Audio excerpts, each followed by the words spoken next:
If your watercolors look a bit flat and dull, the fix isn't pricier paint. What you actually need is a better layering technique. In this lesson, we'll use a simple chestnut study to practice a quick 3-step layering method that will help you turn a plain wash into a realistic, 3-dimensional, even glossy and reflective form. We'll start light, build thin transparent layers, and finish with clean accents without overworking the paper. You'll learn where to warm the browns, where to drop in cool shadows, and exactly when to stop so the shine stays believable. I'll also share my go-to colors, including one surprising shadow pigment I always sneak in to make my shadows look deep and rich.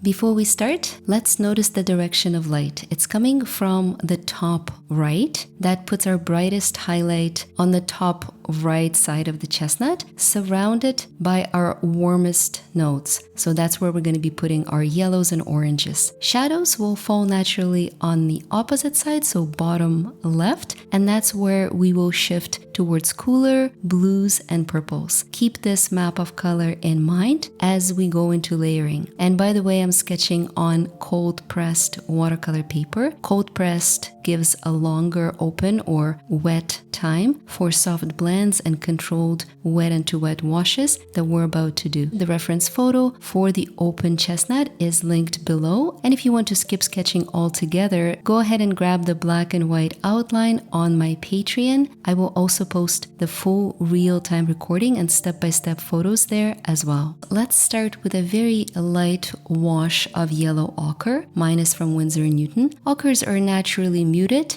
If you want more vibrancy, you can float in touches of brighter yellow. Just for demonstration purposes, I'll drop in my 2 favorites right into the wet ochre wash. So this is cadmium yellow, the lighter yellow, and Hansa yellow deep. It's a little bit richer, more orange leaning.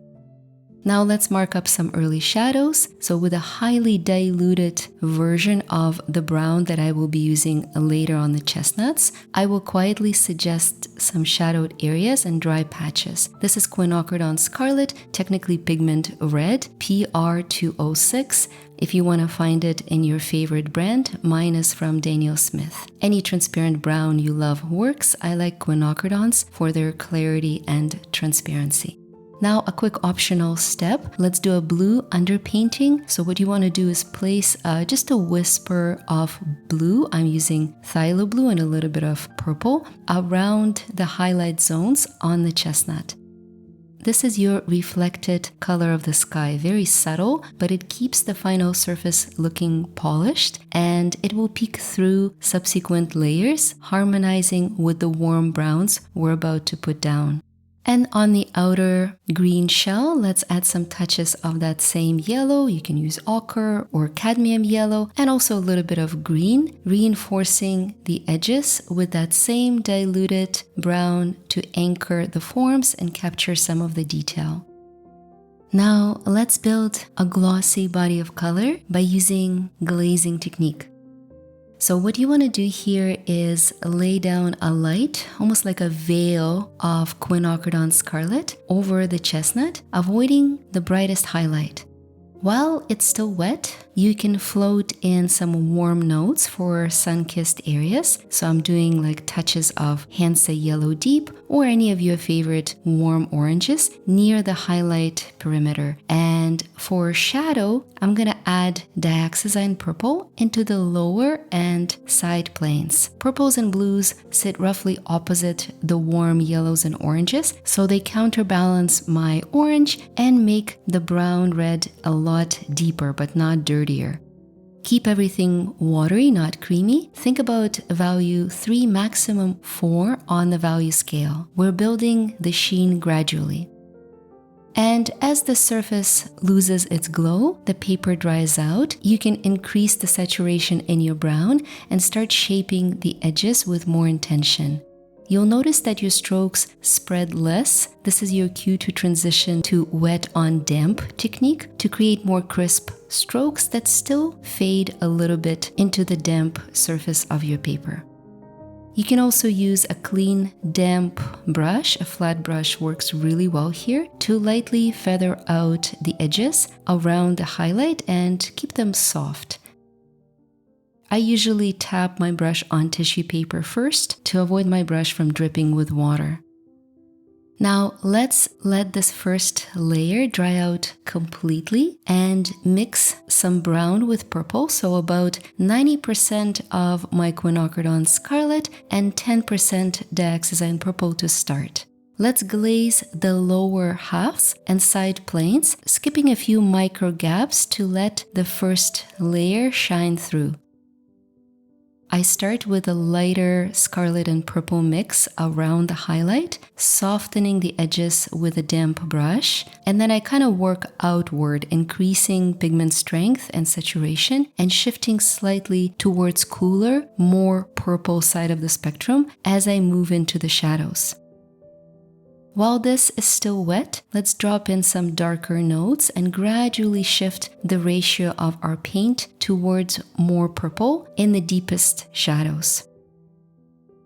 And as my paper transitions from wet to damp, I switch to smaller brush and place those fine strokes and subtle rings that define chestnut texture. I think it would be a good idea to finish this stage with a few dark linear accents along the rim and the edges of the silhouette, but let's stop as soon as our paper goes too dry and our paint stops spreading. Overworking kills the gloss, so we'll wait till the very final minute to add our finishing touches. While it's drying, we can use that same brown-purple mix to suggest some grain on the shell and deepen the shadows on the left-hand side.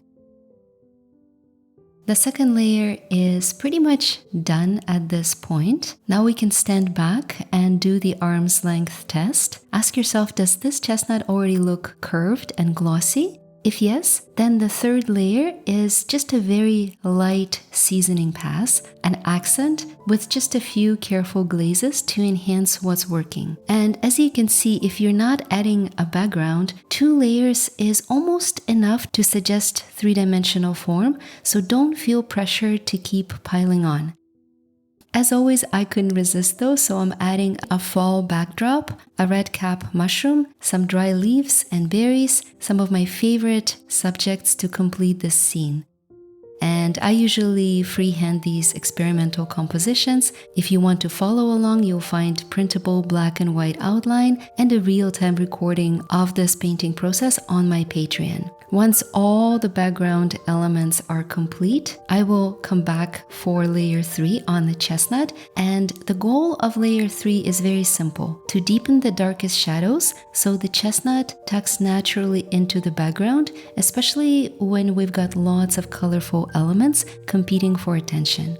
So try to think of it as guiding the viewer's eye, and the color choices matter here. I'll show you what I love and what to skip. First, I reach for my darkest blue to shape the inner shell shadows. This is Indigo from Daniel Smith, a blend that reads like a deep gray with a hint of blue because it's actually a mix of Indothrone blue and black. Rather than using black or gray straight from the tube, which can easily make everything look very muddy, I use this darker blue, and I even warm these shadows with a little bit of yellow ochre and even a touch of scarlet to catch reflections from the warm brown chestnut. Remember that shadows aren't truly gray or neutral, they often pick up nearby colors, which is why that whisper of blue in my indigo plus some warm brownish reflections feel much more believable. Next, I will deepen the shadows on the chestnut itself using a mix of indigo and that same Dioxazine purple we used in the second layer. The indigo will push our values all the way to the darkest dark. The purple will tie the shadows back into our pre-existing palette so that overall the shadow looks more natural, not pasted on. You want to keep your colors quite watery still, around value 6 or 7, and soften the edges with a clean damp brush so these shadows melt into paper. For some extra realism, let a bit of shadow fall outside of the chestnut's edge. This is a really cool trick that I highly recommend, so that slightly softened boundary will help the chestnut sit in the scene, not float above it. The chestnut belongs in the sea of fall colors, and these final glazes just pull everything together. Now, the hardest part is to stop, and I struggle with this like so many of you. I just added a few tiny touches of that purple scarlet mix, very dark, very saturated, just to suggest some extra texture, but otherwise the third layer is done. If this was helpful, please like and subscribe, and of course share this video with a friend who loves watercolor and is ready to level up their glazing technique. And if you want to push your layering skills further, do check out my Wild Rose demo next. There I break down exactly how to use reds and purples to create realistic 3-dimensional petals. Thank you for watching and painting with me. I will see you soon.